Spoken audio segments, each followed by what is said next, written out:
हिंदी की पाठशाला में आप सभी का स्वागत है। मैं आपको अर्थ के आधार पर वाक्य भेद पढ़ा रही हूँ, जिसमें मैंने 3 आपको पढ़ा दिया है और बाकी के शेष में 5 बचे हैं। तो उम्मीद करती हूँ कि 3 और हो जाएंगे इस वीडियो में, परंतु बाकी तब भी शेष 2 तो बचे ही रहेंगे, जिसके लिए मुझे अगले वीडियो में ले जाना पड़ेगा। एक वीडियो को 40 मिनट का यदि मैं बना दूंगी तो कोई इसे देखना पसंद नहीं करेगा।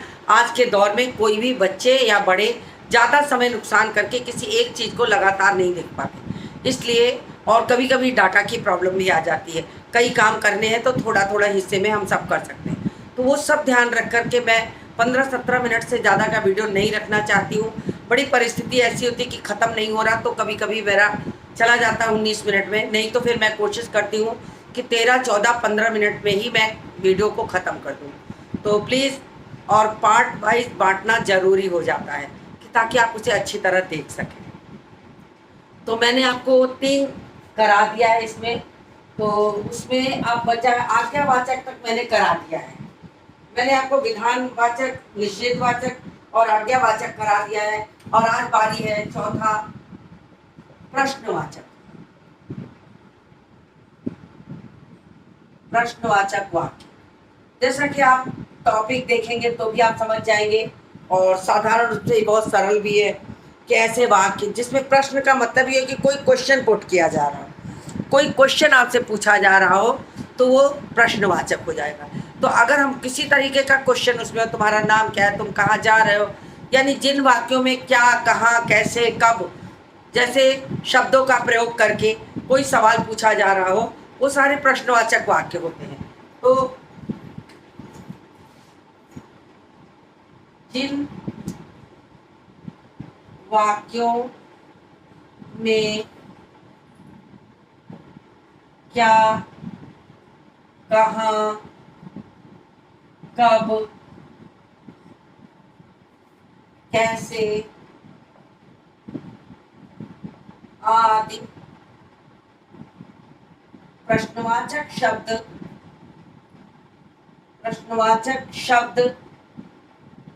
लगाकर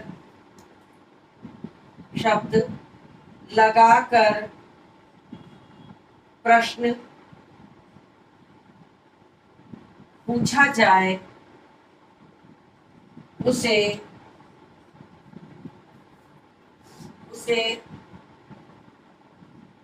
प्रश्नवाचक वाक्य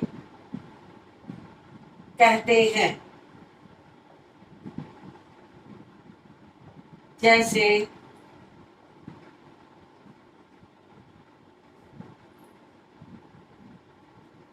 तुम्हारा नाम क्या है। इसमें क्वेश्चन मार्क भी लगा रहता है। देखिए, एक चीज और याद आ गई तो मैंने बता दिया कि प्रश्नवाचक वाक्य जितने होंगे उसकी पहचान के लिए ये ध्यान दीजिएगा, अगर उसमें क्वेश्चन मार्क लगा है तो आप ये समझ लीजिएगा वो प्रश्नवाचक वाक्य है। एक पहचान ये भी, और कब, कहाँ, कैसे इत्यादि, क्यों इत्यादि भी लगे होंगे, उससे भी आप पहचान सकते हैं। छोटे बच्चों को, जो क्लास 6 के बच्चे हैं, उनके लिए ध्यान देने के लिए कि प्रश्नवाचक चिन्ह आप पहचानते होंगे, तो आप उनको भी देखिएगा कि इसमें प्रश्नवाचक चिन्ह लगा रहता है, तो भी आप पहचान जाओगे कि वो आपका प्रश्नवाचक वाक्य है। तो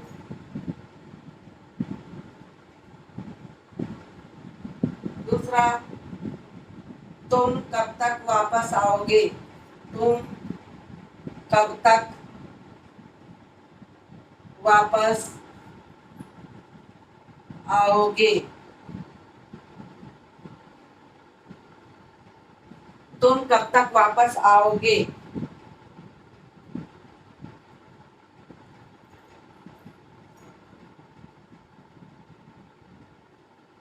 यहाँ से गरीबों को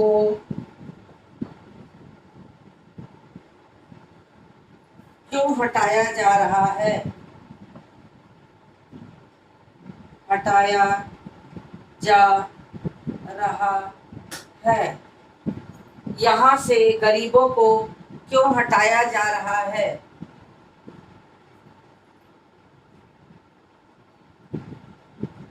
तुम आगरा कैसे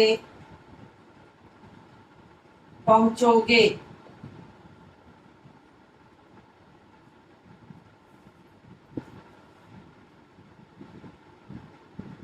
तुम आगरा कैसे पहुंचोगे?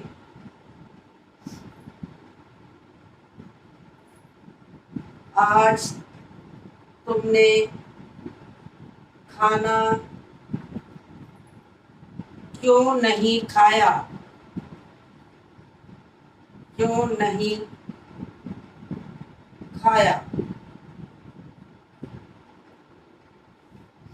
तो इस तरीके से देखा जाए तो सारे प्रश्नवाचक वाक्यों में जो होता है उसमें आपके प्रश्नवाचक चिन्ह लगे रहेंगे।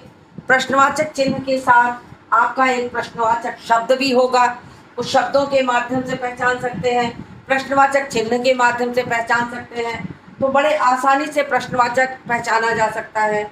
और बहुत छोटे क्लास के बच्चों के लिए अगर पूछा जाता है तो अक्सर ऐसे प्रश्न पूछे जाते हैं कि देखिए उन बच्चों को क्या आता है, तो किस तरह का वाक्य है, तो ये बहुत पूछा जा सकता है। तो ध्यान रखिएगा आप भी, तो इसका भी स्क्रीनशॉट ले लीजिए। फिर मैं शुरू करती हूँ आपका आगे विस्मयवाचक वाक्य। मैं नीचे लिखूं तो मुझे लग रहा है बाहर दिखाई देगा। पांचवा है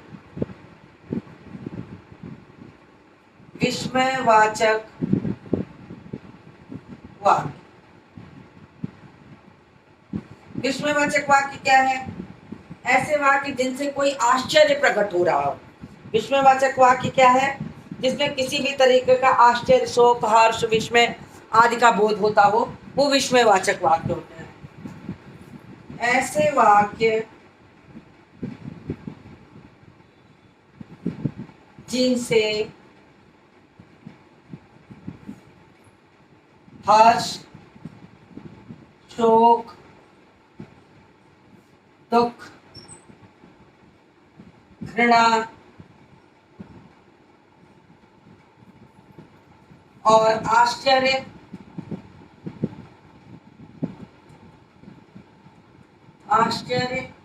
का भाव प्रकट होता हो, उसे विस्मयवाचक वाक्य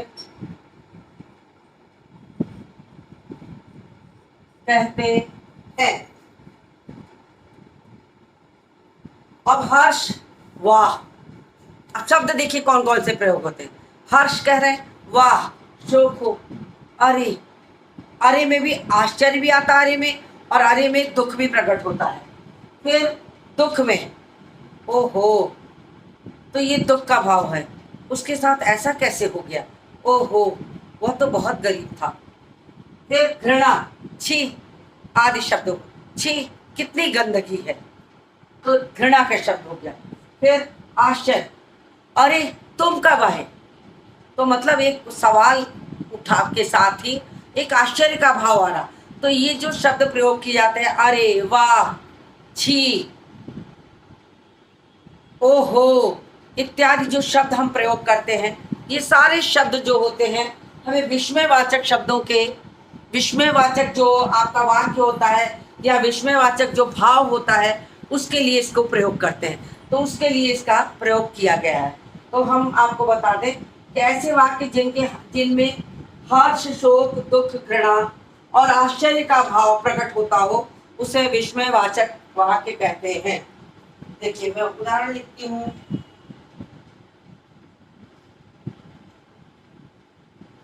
जैसे वाह, और इस विस्मय बोधक चिन्ह लगाने, शब्द लिखने के साथ साथ आपको एक चिन्ह भी लगाना पड़ता है। ये चिन्ह ध्यान से देख लीजिए, हमेशा एक चिन्ह लगा रहता है। वाह, क्या खूबसूरत जगह है, क्या खूबसूरत स्थान है।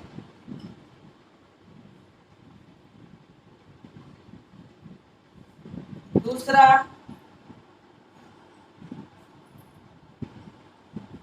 अरे तुम कब आए।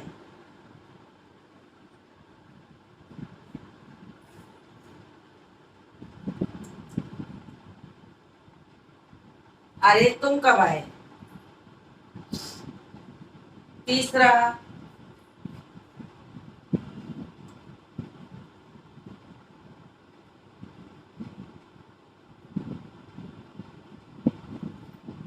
वाह।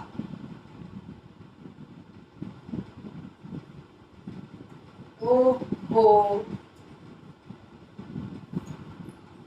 बहुत चोट लग गई, बहुत चोट लगी है। तो सब में देखिए, नीचे बहुत नीचे लिखने पे आपको दिखाई नहीं देगा। मुझे लग रहा है कि आपको इससे ज़्यादा नीचे जाना उचित नहीं है। दिखाई नहीं दे रहा होगा तो फिर भी मैं देख लेती हूँ कैमरे को थोड़ा एडजस्ट करके कि आपको दिखाई दे। हाँ, बिल्कुल दिखाई दे रहा है। तो आप ध्यान दीजिए, इसके नीचे मैं नहीं लिखूंगी क्योंकि लिखने के बाद कोई फ़ायदा नहीं है, आपको दिखाई नहीं देगा तो बच्चों को और बड़ों सभी को परेशानी हो सकती है। तो आप ध्यान दीजिए कि जितने विस्मयवाचक शब्द होते हैं वो यहाँ प्रयुक्त है। देखिए, वाह, अरे, छी, कितना गंदा स्थान है। एक और लिख देना चाहती थी लेकिन चलिए बोल के समझा देती हूँ। जहाँ ऐसे शब्द के प्रयोग रहेंगे, छी, अरे, वाह, ओहो, आश्चर्य का भाव जहाँ प्रकट होता हो, उन सारी जगहों पर ये विस्मयवाचक जो शब्द होते हैं प्रयोग करके हम विस्मयवाचक वाक्य को आसानी से पहचान सकते हैं। तो इस तरीके से देखा जाए तो आप इसे पहचान लेंगे। तो इसका भी स्क्रीनशॉट ले लीजिए।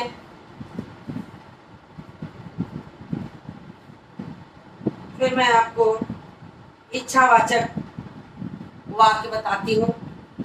चलिए इसको रब करते हैं। इच्छावाचक, अब इच्छावाचक में जिन चीजों में हम अपनी कोई इच्छा प्रकट करते हो, आपकी यात्रा मंगल हो, तुम सफल हो जाओ, परीक्षा में पास होने जैसी शुभकामना हो, किसी भी तरीके की शुभकामना दी जा रही हो, तो वो आपकी जो है इच्छावाचक वाक्य के अंतर्गत आता है। जिन वाक्यों में कोई भी आपका संदेश हो, शुभकामना का संदेश हो, यात्रा मंगलमय का संदेश हो, जिस तरह की चीजें हो। संदेहवाचक छूटा, पहले संदेहवाचक लिख दूं। संदेहवाचक एक वाक्य छूटा, तीसरे कौन सा वाक्य हो गया ये आपका। प्रश्नवाचक, विस्मयवाचक पांचवें तक, छठा हो गया।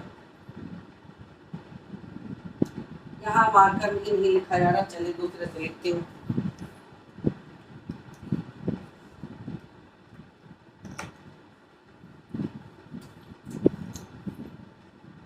छठा हो गया आपका संदेहवाचक। ये भी मार्कर बहुत अच्छा नहीं चल रहा है। संदेहवाचक वाक्य। अब संदेह कहाँ, जहाँ किसी चीज की प्रक्रिया पूरी होने में कोई संदेह उत्पन्न हो रहा हो, जहाँ आपको लग रहा है ये चीज होगी कि नहीं होगी। तो जितने भी वाक्य शायद से शुरू होते हैं तो उनमें जो भाव आता है वो आपका संदेह का होता है। जिन वाक्यों में कार्य पूर्ण होने में संदेह दिखाया गया हो, संदेह दिखाया गया हो, उसे संदेहवाचक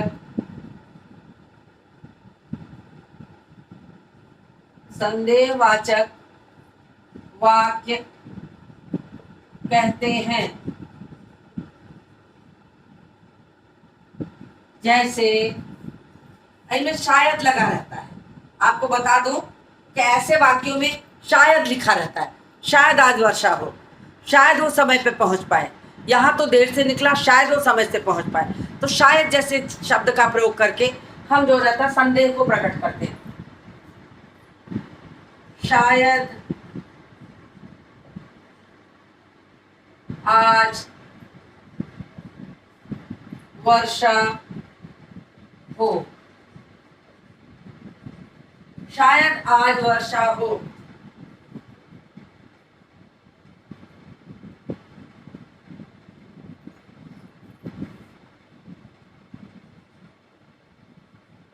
शायद ही मैं आज जा सकूं।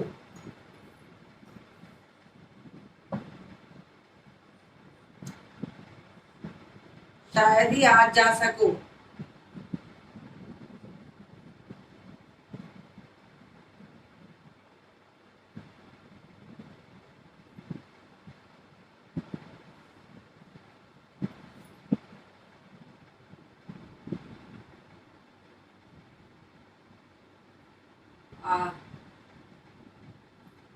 इस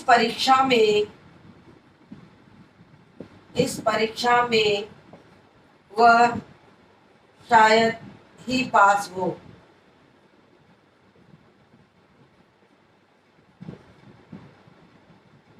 पास हो।